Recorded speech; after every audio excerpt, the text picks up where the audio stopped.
ہوتا رہا ہے۔ باطل طاقتیں ہمیشہ یہ چاہتی ہیں کہ اللہ کے ذکر کو روکیں، کیونکہ طاغوت شیطان جس کا ذکر قرآن میں ہے وہ ہمیشہ سے یہ چاہتا رہا ہے کہ اللہ کا ذکر کرنے والوں کو روک دیا جائے، کیونکہ اس نے اللہ تبارک و تعالیٰ سے یہ وعدہ کیا، چیلنج کیا تھا، لَأَقْعُدَنَّ لَهُمْ صِرَاطَكَ الْمُسْتَقِيمِ، اے رب میں تیرے سیدھے راستے پر بیٹھ جاؤں گا، ثُمَّ لَآتِيَنَّهُمْ مِنْ بَيْنِ أَيْدِيهِمْ وَمِنْ خَلْفِهِمْ وَعَنْ أَيْمَانِهِمْ وَشِمَائِلِهِمْ، اور میں اس سیدھے راستے پر جو بھی گزرے گا اس کو کبھی سامنے سے آ کر بہکاؤں گا، کبھی پیچھے سے آ کر بہکاؤں گا، کبھی دائیں سے کبھی بائیں سے۔ اور اللہ تبارک و تعالیٰ سے شیطان مردود یہ کہتا ہے وَلَا تَجِدُ أَكْثَرَهُمْ شَاكِرِينَ، تو تیرے بندوں میں شکر گزار بندے نہیں پائے گا۔ مطلب یہ ہے کہ ابلیس لعین مسلسل یہ کوشش میں ہے کہ اللہ تبارک و تعالیٰ کے بندوں کو اس کے ذکر سے دور کرے، اس کے شکر سے دور کرے۔ آج بھی وہ کیفیت ہم دیکھتے ہیں کہ سب سے زیادہ اللہ کے ذکر سے روکنے کے لیے جو شیطانی طاقتیں کوشش کر رہی ہیں، مگر میرے عزیزو یہ تمہارا امتحان ہے، تمہارا امتحان ایسا کہ کبھی یہ مت سمجھنا کہ تم خالی ہو، کیونکہ قرآن پاک اللہ تبارک و تعالیٰ 21ویں پارے میں فرماتا ہے اَحَسِبَ النَّاسُ أَن يُتْرَكُوا أَن يَقُولُوا آمَنَّا وَهُمْ لَا يُفْتَنُونَ، کیا لوگ یہ گمان کر کے بیٹھے ہیں کہ وہ ایمان لے آئے تو ہم ان کو آزمائیں گے نہیں، یا ان کو چھوڑ دیا جائے گا؟ جو ایمان لایا ہوا بندہ ہے وہ آزمایا جائے گا۔ ایمان اگر تمہارے پاس ہے تو تمہیں امتحان سے بھی گزرنا ہی ہوگا۔ یہ ایمان کسی حلوہ پراٹھے کا نام نہیں ہے کھا کر کے مست نیند سو جائے، پھر اسے اس دار فانی میں، اس دنیا میں امتحانات سے گزار کر کے اپنے ایمان کی کسوٹی کو دکھانا ہوگا۔ اسی لیے قرآن یہ بھی کہتا ہے کہ تمہیں کیسے کیسے آزمایا جائے گا، وَلَنَبْلُوَنَّكُمْ بِشَيْءٍ مِّنَ الْخَوْفِ وَالْجُوعِ وَنَقْصٍ مِّنَ الْأَمْوَالِ وَالْأَنفُسِ وَالثَّمَرَاتِ، ہم تمہیں آزمائیں گے کبھی بھوک سے، کھانے کی قلت سے، اور کبھی خوف سے، ڈر آئے گا تمہارے پاس، اور پھر اللہ تعالیٰ فرماتا ہے کبھی مال و دولت کی کمی سے، وَنَقْصٍ مِّنَ الْأَمْوَالِ وَالْأَنفُسِ، کبھی لوگوں کی جان چلی گئی ہو، کثرت سے تمہارے عزیز مر گئے، یہ بھی آزمائش ہے، اور پھلوں کی کمی۔ اللہ تعالیٰ فرماتا ہے یہ 5 چیزیں ہیں جو تمہاری زندگی میں آئیں گی اور تمہیں آزمایا جائے گا، اور ان کمیوں کے وقت تمہارا ایمان دیکھا جائے گا تم کیا کہتے ہو۔ اور اللہ تعالیٰ فرماتا ہے جب کبھی تمہیں بھوک سے آزمایا جائے، خوف سے، ڈر سے آزمایا جائے، اور مال کی کمی سے آزمایا جائے، امتحان لیا جائے، تو اس وقت جو بندہ یہ کہتا ہے، اللہ فرماتا ہے اِنَّا لِلَّهِ وَإِنَّا إِلَيْهِ راجعون۔ اللہ تعالیٰ فرماتا ہے ان لوگوں کو یہ بشارت ہے، ان صبر کرنے والوں کو یہ بشارت ہے کہ جب ان پر مصیبت آتی ہے تو یہ کہتے ہیں ہم اللہ ہی کے ہیں اور اللہ ہی کی طرف لوٹنے والے ہیں۔ یہ مصیبت کے وقت یہ جو 5 چیزوں سے آزمایا گیا ہے، ان آزمائش کے دور پر جو بندہ اللہ تبارک و تعالیٰ کی اس عطا پر راضی رہتا ہے وہ صبر کے ساتھ نکل گیا ہے۔ آج کے دور میں بھی میرے عزیزو بے شمار جانیں ہماری درمیان سے جا رہی ہیں، آپ کو اندازہ ہے موت اتنی عام ہو گئی ہے، اتنی عام ہو گئی ہے کہ اب لوگوں کو موت پر کوئی افسوس بھی نہیں ہوتا۔ ہر دن خبریں موت کی سرخیاں چھاپتی ہیں، 100-200 کی موت کوئی معنی نہیں رکھتی۔ آج فلسطین کے نہتے بچوں میں تقریباً 45,000 لوگ سال بھر میں مر گئے۔ 45,000 کوئی تعداد ہوتی ہے کہ نہیں ہوتی؟ اتنی بڑی جانوں کا جو نقصان ہے یہ آزمائش ہے، اور یہ جانوں کے ذریعے سے آزمائش تھی۔ مال کی کمی کی آزمائش تو ایسی ہے، ملک شام، یمن، بہت سارے ایسے ٹوٹے پھوٹے علاقے، عراق، جہاں پر لوگ کھانا اور دوائیوں سے جوجھ رہے ہیں، اس طرح سے کہ وہ گھاس کھانے پر مجبور ہیں۔ بہت سارے ایسے علاقے جہاں پر چھوٹے بچے پھینکے ہوئے کچرے میں سے دانے چن کر کے کھا لیا کرتے ہیں، وہ اپنے پیٹ کی اس آگ کو بجھانے کے لیے دانے دانے کے لیے ترس رہے ہیں۔ یہ بھوک کی آزمائش ہے، مال کی کمی کی آزمائش ہے، جانوں کی آزمائش ہے عزیزان گرامی وقار۔ اور پھر خوف کے ذریعے سے جو آزمائش ہے وہ ہم دیکھ رہے ہیں آج۔ خوف ظالموں کے ذریعے سے تم پر مسلط کیا جائے گا۔ ہر آدمی ڈرا سہما ہوا، ہر آدمی اپنے اندر ایک ڈر لیے بیٹھا ہے کہ نکلوں گا تو کیا ہو جائے گا۔ ان سب کے درمیان اللہ کی بارگاہ میں سجدہ ریز ہونے کا نام ایمان ہے۔ سب حالات ہوں گے اس طرح سے، اور انہی حالات کے درمیان جو بندہ اپنا سر جھکاتا ہے مولا کریم کی بارگاہ میں وہ ایمان والا ہے۔ آؤ اگر ایمان کی کمال کی مثال دیکھنا ہے تو کربلا کے میدان میں کون کون سی آزمائشیں تھی۔ بھوک کی بھی آزمائش ہے، پیاس کی بھی آزمائش ہے، جان کی بھی آزمائش ہے، خوف کی بھی آزمائش ہے۔ سب چیزیں ایک ساتھ کربلا کے میدان میں آئی۔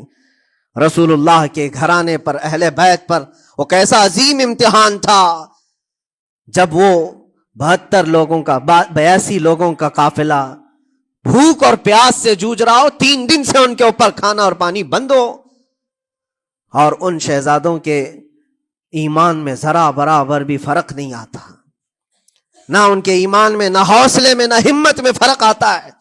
3 دن کے بھوکے اور پیاسے باطل سے نپٹنے کے لیے کس طرح سے کمر بستہ ہے۔ یہاں تک کہ بھوک کی شدت ایسی تھی کلیجہ منہ کو آئے، 6 ماہ کا بچہ بھی روتے روتے زبان جس کی سوکھ گئی ہو، وہ ماں جو بچے کو دودھ پلاتی ہے اس کے سینے سوکھ چکے ہوں، دودھ ختم ہو چکا ہو ماں کے پستانوں میں، کیسی قلت ہوگی۔ پانی کا ایک قطرہ ان کے گھر تک نہیں پہنچ پاتا، ماں اپنے بچے کو دودھ نہیں پلا سکتی تھی۔ اس سے زیادہ کیا آزمائش تھی یہ بھوک اور پیاس، یہ آزمائش۔ پھر جانوں کی آزمائش تو ایسی، اللہ اکبر، 56 سال کی عمر کا وہ شہزادہ عالی وقار، سیدہ کائنات فاطمۃ الزہرا کا نور نظر، امام عالی مقام سید الشہداء امام حسین رضی اللہ تعالیٰ عنہ، جب میدان کربلا میں لاشوں کو اٹھاتے تھے، کتنی لاشیں اٹھائی، کبھی بیٹے کی، کبھی بھتیجے کی، کبھی بھانجے کی، کبھی بھائیوں کی، کبھی عزیزوں کی۔ میاں ہم اپنے گھر سے نکلنے والے ایک جنازے کو اٹھاتے ہیں تو 8 دن تک ہمارے اندر سے ہوش نکل جائے۔ کوئی اپنے بچے کو اپنے ہاتھوں سے دفن کر کے دیکھے پھر کیفیت پتہ چلتی ہے۔ امام حسین نے ایک نہیں اپنے لاڈلوں کی لاشیں اس طرح سمیٹی ہیں۔ ان کے جوان بیٹے علی اکبر کو جب شہید کر کے گھوڑے دوڑائے گئے تھے جسم کے اوپر سے، ٹکڑے الگ ہو چکے تھے، اس کو سمیٹتے ہوئے کون بیٹھا ہے؟ رسول اللہ کا نواسا۔ اور 6 ماہ کے بچے کو ہاتھ کے اندر ظالموں نے تیر سے ایسا مارا تھا کہ حلقوم پہ چلا گیا ہو، اور 6 ماہ کے علی اصغر کا خون جب امام حسین کے چہرے پر اچھل جاتا ہو، کسی باپ کے ہاتھ میں بیٹا وفات کر جائے اور پھر وہ لے کر کے خیمے میں آئے اور ادھر سے بلکتی ہوئی ماؤں کو اور بہنوں کو بھی دیکھے، ان میں بھی صبر کی تلقین دے۔ کبھی کبھار میں سوچتا ہوں اللہ یہ کیسے امتحانات سے گزرا تھا فاطمہ کا لال، کیسے امتحانات سے۔ بھوک اور پیاس کی شدت الگ، یہ جانوں کی شدت، جانوں کے جانے کا غم الگ، عزیزوں کی لاشوں کو اٹھانے کا بوجھ الگ، پھر اس پر 22,000 کا لشکر جرار سامنے، اس کا خوف لوگوں کے اوپر ڈالا جا رہا ہے۔ عزیزان گرامی وقار، یہ سب چیزیں کیا امام حسین کے قدموں کو ڈگمگا گئیں؟ کیا ان کے خاندان والوں کو بکنے پر مجبور کر دی؟ کیا انہوں نے سمجھوتے کر کے اپنا سب کچھ بیچ ڈالا؟ ایک خیمے کا بچہ بھی، خیمے کا ایک بچہ بھی امام حسین کا نکل کر کے آیا ہو تو مجھے تاریخ بتا دو۔ بلکہ تاریخ تو آج یہ کہتی ہے، سر داد نہ داد دست در دست یزید، حقا کے بنا لا الہ است حسین، سر دے دیا مگر ہاتھ یزید کے ہاتھ میں نہیں دیا۔ حق تو یہ ہے کہ لا الہ کی جڑ کا نام حسین ہے۔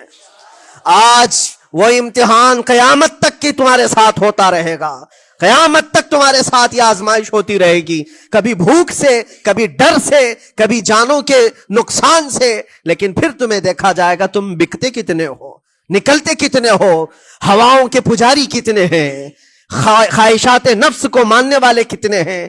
اپنے کمفرٹ زون میں جینے کے لیے ایمان کا سودا کرنے والے لوگ کتنے ہیں. یہ آزمائش ہوتی رہے گی میرے عزیزو. ایمان اس کا نام نہیں ہے کہ تم گھر میں آرام سے بیٹھے رہو گے اور کوئی امتحان نہیں ہوگا. امتحان تو ہوگا, آزمائش تو ہوگی. آج جو بھی حالات ہیں اس پر میں یہی کہوں گا, ایک بات ہو سکتا ہے کروڑوں مسلمانوں کے دلوں میں آج یہ نروس پن آئے, اتنے برے حالات ہوتے ہیں, اللہ ہمارے ساتھ ہے یا نہیں؟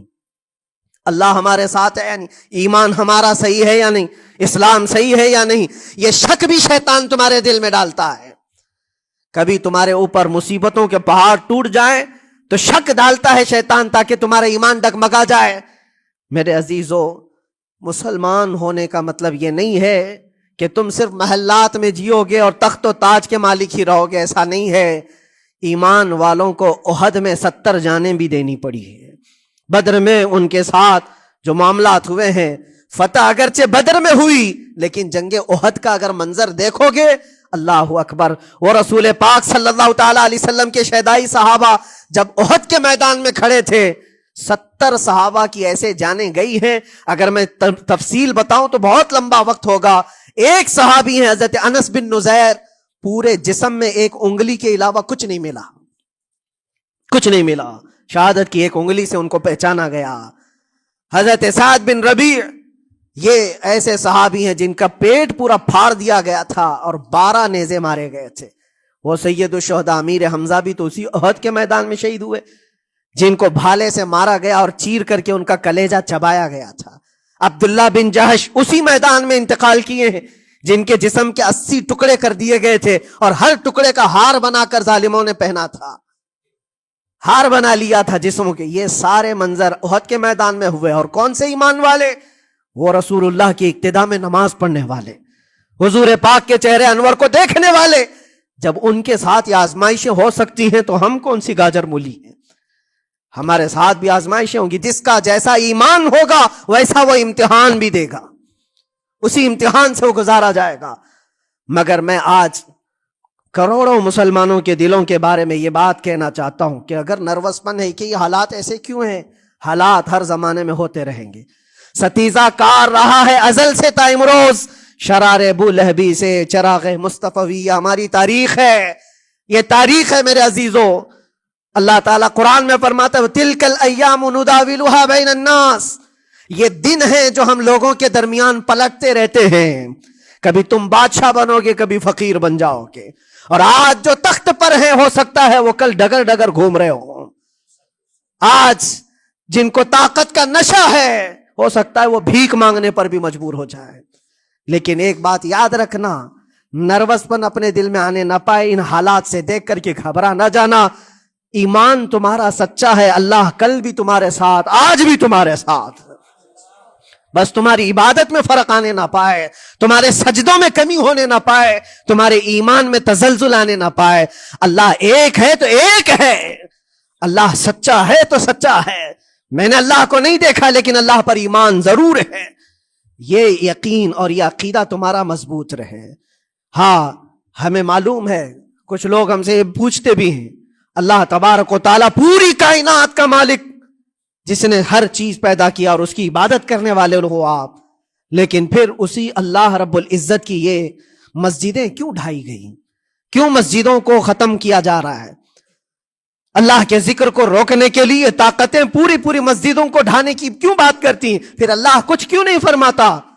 میرے عزیزو, یہ کائنات ہے جس کو اللہ نے اسباب پر بنا کر بھیجا ہے اور تمہیں عمل کے لیے بھیجا گیا ہے. تمہارا عمل دیکھنا ہے, تم کتنے پابند ہو, تم کتنے اپنی حفاظت کرتے ہو, تمہارے ایمان کی, تمہاری عبادتوں کی, تمہاری مسجدوں کی.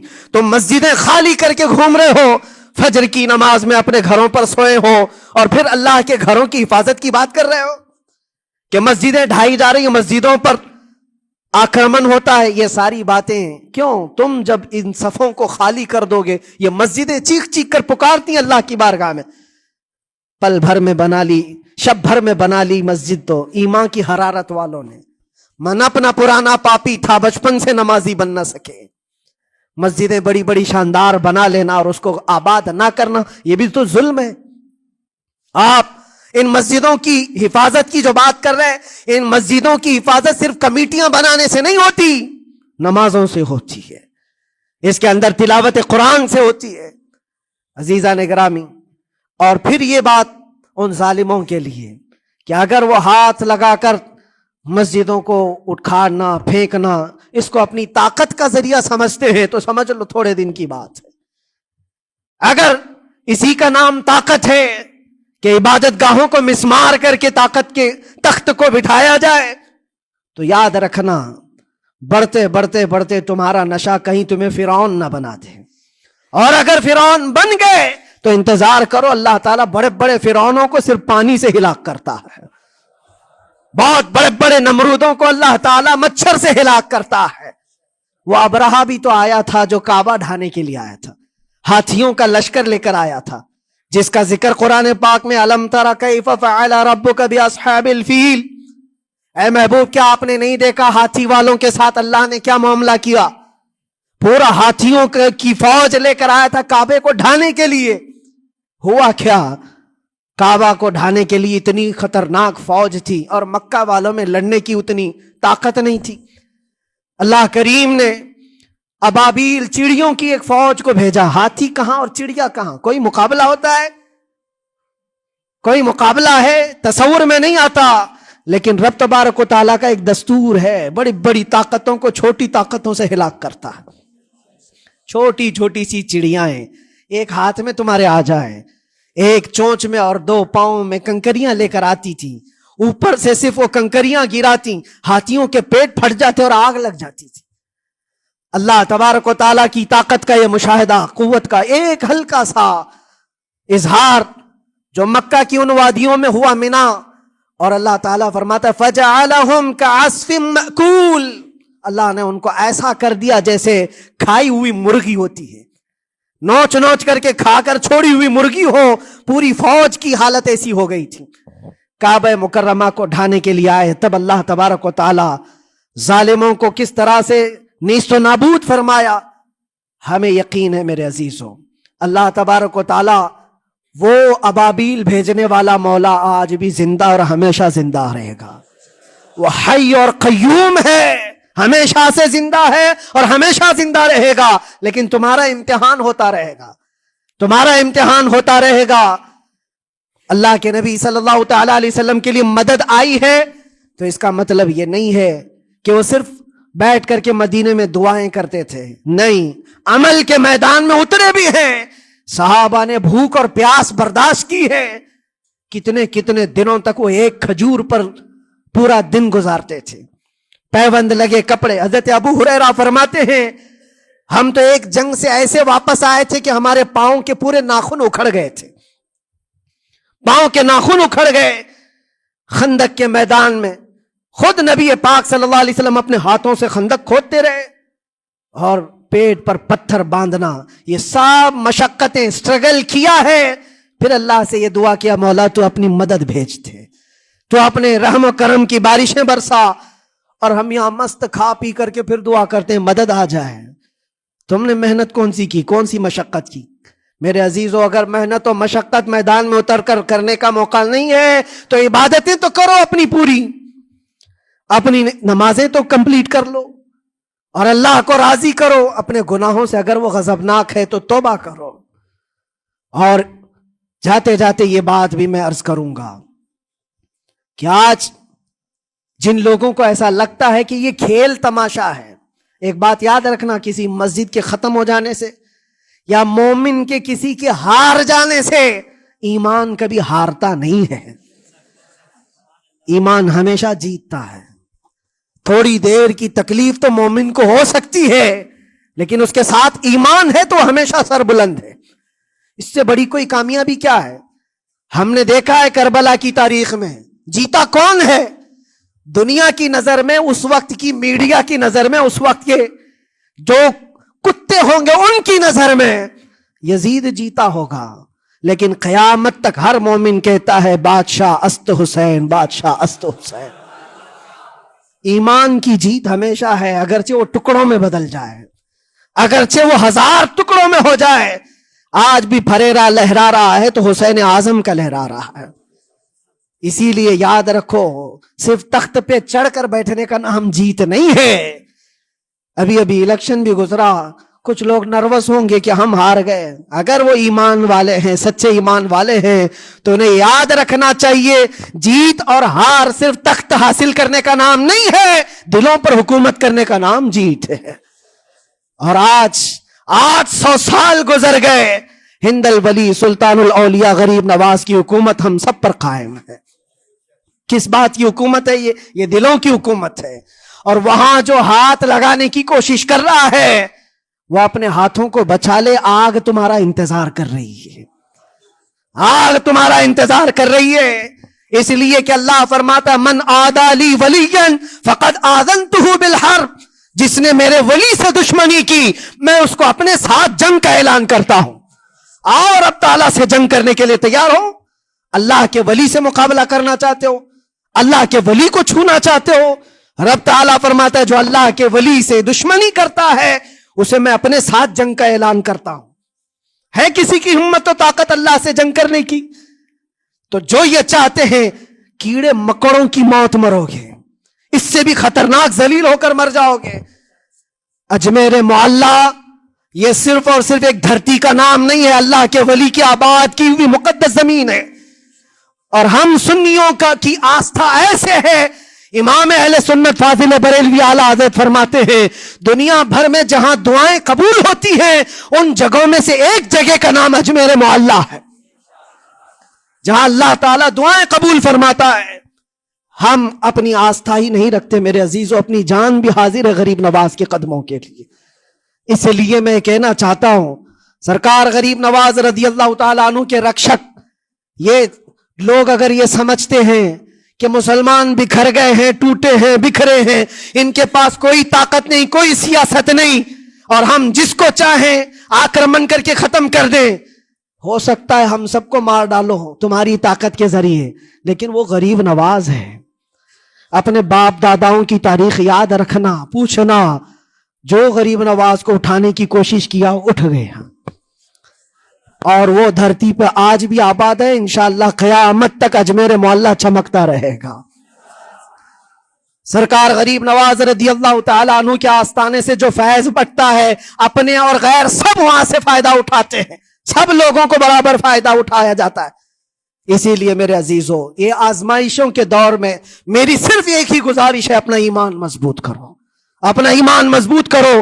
جیسی بھی مصیبتیں آئیں، طاقتیں آئیں، تمہارا سجدے سے سر دور نہ ہونے پائے، اللہ سے غفلت ہونے نہ پائے، تمہارے ذکر و اذکار میں کمی ہونے نہ پائے، مسجدوں سے دور بھاگنے کی کوشش نہ کرو، واپس آ جاؤ، اللہ کی رحمت قریب ہے۔ قرآن میں اللہ فرماتا ہے الا ان نصر اللہ قریب، آگاہ ہو جاؤ، بے شک اللہ کی مدد بہت قریب ہے۔ وآخر دعوانا الحمد للہ رب العالمین۔